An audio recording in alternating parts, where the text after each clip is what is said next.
UNM's athletic director and football coach are weighing in on a growing national debate. Should college athletes get paid to play? Both say things should change, but could UNM afford it? News 13's Alex Goldsmith is live at University Stadium with the story. Alex?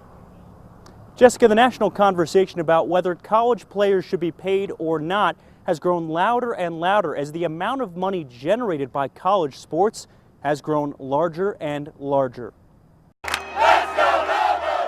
Lobo pride isn't just an emotion, it's also a source of tens of millions of dollars in revenue each year. That includes ticket sales, merchandise, TV rights to games, and more. All of that money generated by hundreds of unpaid athletes with full-ride scholarships. But is a free education enough? Both UNM athletic director Paul Krebs and head football coach Bob Davies say no, although neither want to see players get salaries.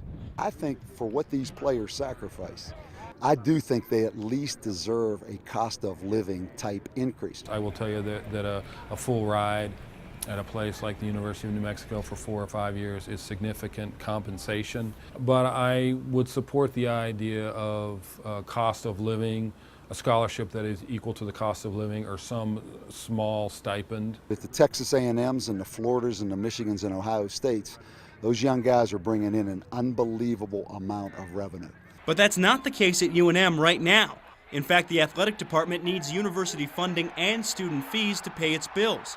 Krebs says if increased stipends or even salaries were allowed, it could be tricky for the school. There's no question that there's an economic impact to us, and we would have to measure the cost of that. How would we pay for that? So what about other issues, like a school using a player's name to sell merchandise? Well, Krebs tells me he'd be fine with giving student athletes a small cut of things like jersey sales if the NCAA were to allow it. Back to you. Okay, Alex, currently the NCAA is facing a massive lawsuit from former and current college athletes who claim their likeness and names are being used without proper compensation.